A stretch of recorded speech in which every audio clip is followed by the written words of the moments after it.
Orang itu melukis ini dari hati ya, bukan dari kepinterannya apa. Memang perlu orang pinter, tangannya harus terampil melukis, harus dilatih tiap hari, tapi finishingnya itu dari hati. Kalau hatinya seneng ya, lukisannya itu bagus.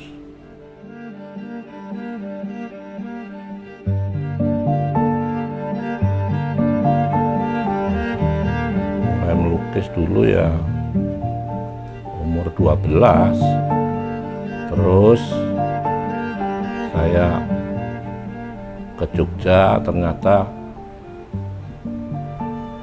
mau sekolah seni rupa malah enggak cocok.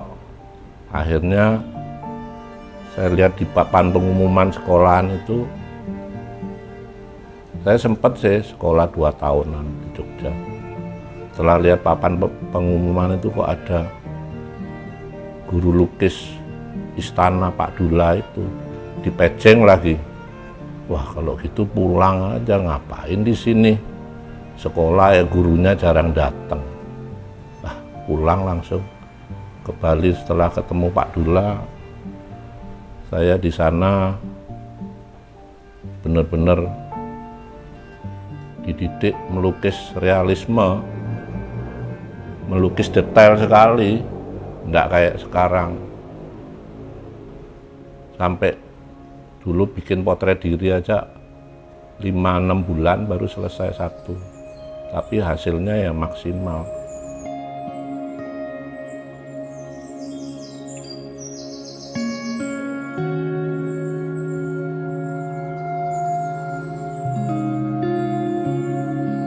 Sampai jerawat, titik-titik itu kecil-kecil dikerjain, didetail melukisnya.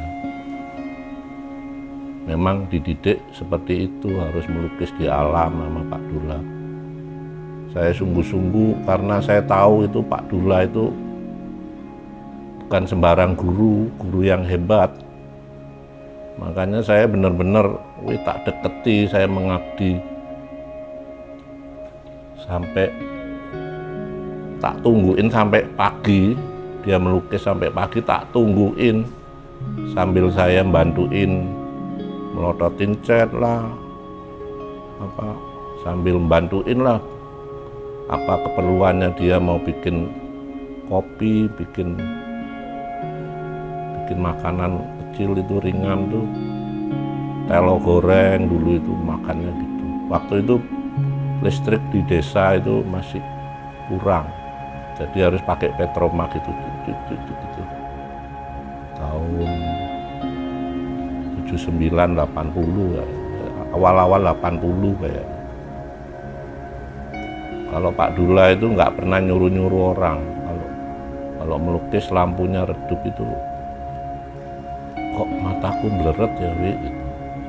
Oh, bukan bleret matanya Pak, lampunya yang mau mati. Tak bilang gitu. Baru tak kompor itu. Nah, itu udah jam 3, setengah 4, jam 4 biasanya baru tidur. Saya ikut tidur. Besok bangun pagi-pagi disuruh melukis alam ini, alam pemandangan di desa-desa itu.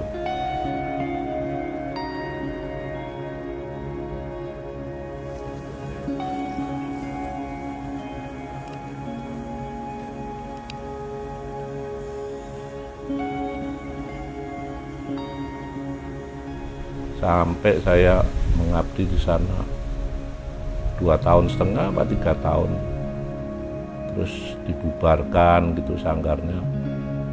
Saya sendiri-sendiri udah. Nah, itu udah sendiri-sendiri. Saya sering ke Kusamba waktu itu, naik motor lah apa, nggak tahu udah. Saya melukis di alam Kusamba yang bikin apa itu, bikin garam. Karena Puanas nggak mungkin detail gitu, nggak mungkin. Saya akhirnya goresannya blek gitu. Ya catnya cepet habis.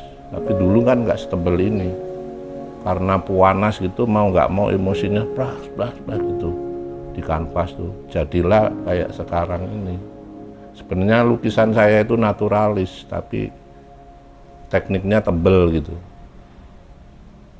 Sebenarnya naturalis, bukan impresionis apa, bukan naturalis. Masih alam, warna-warna alam.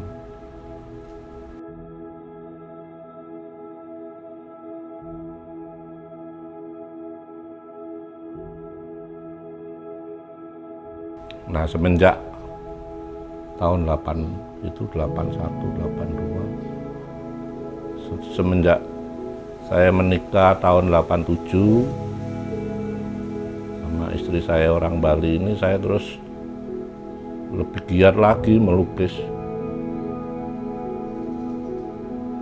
Sampai dulu jualannya susah sekali jualannya.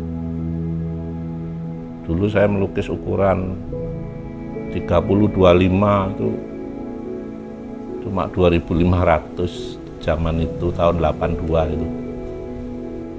Tapi saya seneng karena melukis ini kan seneng, bukan karena mau cari uang apa, bukan.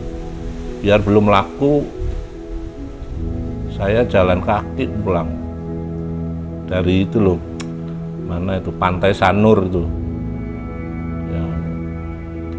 Museumnya Lemayer di sana dulu kan banyak kios-kios itu. Saya menjajakan lukisan itu, tapi sering ditolak. Kalau laku, wah seneng dapat 10.000 itu. Wah bisa ngewarung dah, minum kopi apa. Tapi kalau nggak laku ya jalan kaki. Tapi ya herannya saya nggak susah. Memang saya seneng melukis, saya nggak susah. Biasa aja jalan 40 kilo itu biasa dulu, tahun 82, 81 itu.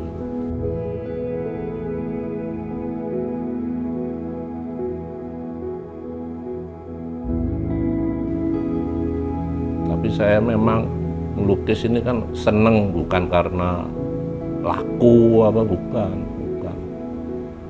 karena pintar otaknya melukis, bukan karena tangannya terampil, bukan. Melukis ini kan dari hati. Kalau saya melukis harus seneng, harus sambil ya seneng-seneng lah, nyanyi-nyanyi, baru enak goresannya. Wih, enak sekali melukis.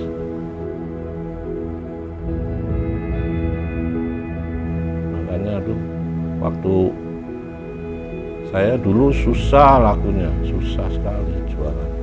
Tapi semenjak saya berumah tangga, terus saya istilahnya itu bertobat ya dulu ya.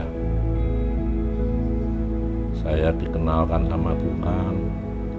Saya sungguh-sungguh aktif, sungguh-sungguh percaya. Akhirnya saya sampai detik ini dah dibikin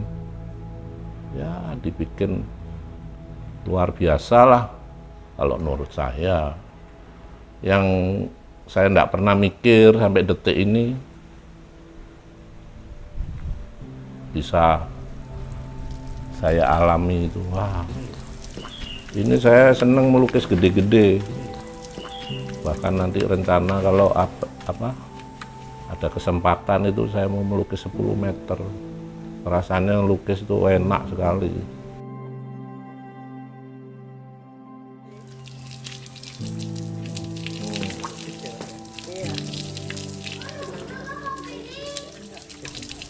Kalau orang Chinese itu kan semuanya kan harus dagang. Tapi saya yang beda. Akhirnya bapak saya ya nurut. Saya pulang sekolah udah gambar terus, nggak pernah berhenti, nggak pernah mikir-mikir pingin jadi apa itu, enggak. Pokoknya jadi pelukis. Sampai saudara saya itu saya disuruh jaga toko. Wah, kalau jaga toko ya enggak dah. Saya bilang biar sampai mati saya mau jadi pelukis, saya bilang gitu. Untung saya nggak ngomong biar melarat saya jadi pelukis, untung saya nggak ngomong gitu. Untung nggak ngomong gitu, tapi benar-benar melukis sampai mati. Jadi kalau melukis ini bukan karena apa ya, kalau zaman sekarang melukis karena uang itu udah salah kaprah. karena otaknya pinter, jenius. Orang itu melukis ini dari hati ya, bukan dari kepinterannya apa. Memang perlu orang pinter, tangannya harus terampil melukis, harus dilatih tiap hari, tapi finishingnya itu dari hati. Kalau hatinya seneng ya, lukisannya itu bagus.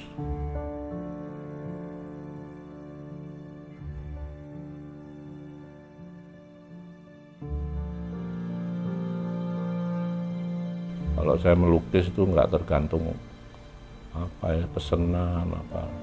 Tapi karena seneng, bahkan ini rencana mau melukis 10 meter lah. Ya karena seneng aja. Soal biayanya, walah wis.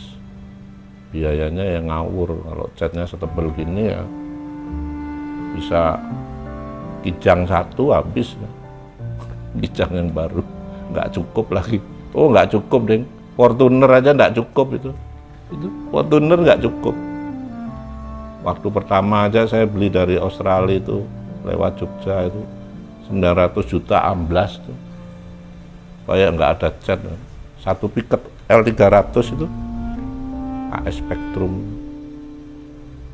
Dan saya nggak pernah mikirin wah ini nanti laku mahal ini. Enggak, pokoknya saya seneng, mau laku mau enggak saya seneng. Karena saya ini seneng, karena garden ini kan saya yang desain, jadi saya mau lukis itu. Nanti rencana kalau 10 meter, kalau Tuhan izinkan ya saya melukis tema Bali, kehidupan di Bali tahun 80-an tuh, bagus sekali tuh, kehidupan di sawah itu, pingin. Tapi ya modalnya ya lumayan, kalau 10 meter ya bisa-bisa Fortuner 2 habis. Tapi ya mesti ada jalan, kalau sudah pingin tuh pasti ada jalan.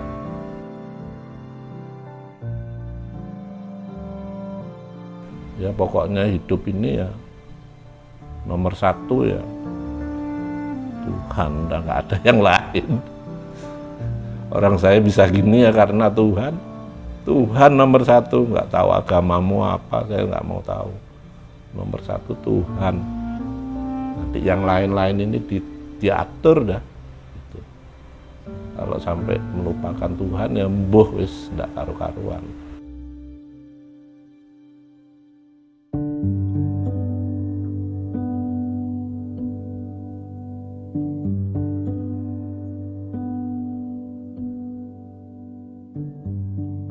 Waktu saya melukis saya ndak pernah mikir wah ini laku ini.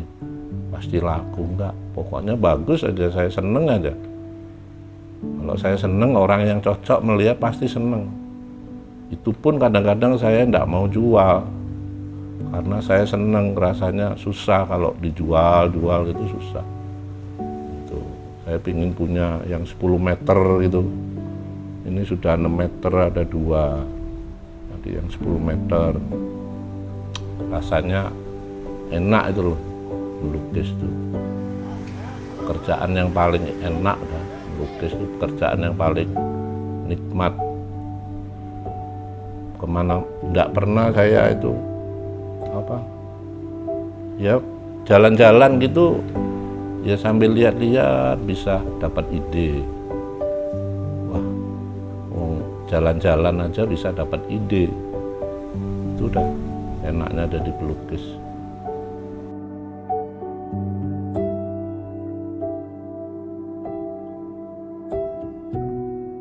Ya semua ini karena kemurahan Tuhan. Kalau enggak gitu, wah susah jadi pelukis itu apa itu. Kalau enggak karena Tuhan, wah babak belur dah. Wah sulit dah. Enggak ada pengharapan dah. Makanya saya ini mau dibilang fanatik mau enggak. Saya percaya Tuhan yang pelihara saya. Saya pernah dikontrak galeri 1 bulan 300 juta, cuma 3 bulan galerinya doyong dah. Aduh Pak Awi, saya enggak kuat bulan keempat. Kenapa? Wah, enggak kuat biayanya, kalau mau kontrak Pak Awik itu terlalu mahal katanya. Biayanya cuma 300 aja kok mahal lah bilang. Cuma 3 bulan saudaraku. Setelah itu enggak ada yang ngontrak, cuma 3 bulan itu ngontrak. Tapi setelah saya memang mulai dulu kurang seneng sama mau orang ngontrak, mau apa, galeri, nggak suka. Saya seneng mandiri ini, mandiri. Jadi nggak ada yang ngontrak-ngontrak, nggak terikat siapapun, hanya terikat sama Tuhan aja, nggak mau terikat sama manusia. Wah, nanti diperintah sana sini, enggak. Enak meluk jadi pelukis merdeka. Kalau bersama Tuhan merdeka, enak. Wah, enggak, manusia enggak bisa ngontrak saya karena mahal katanya. Biaya hidupnya mahal. Tapi bersyukur Tuhan tetap pelihara saya sampai detik ini.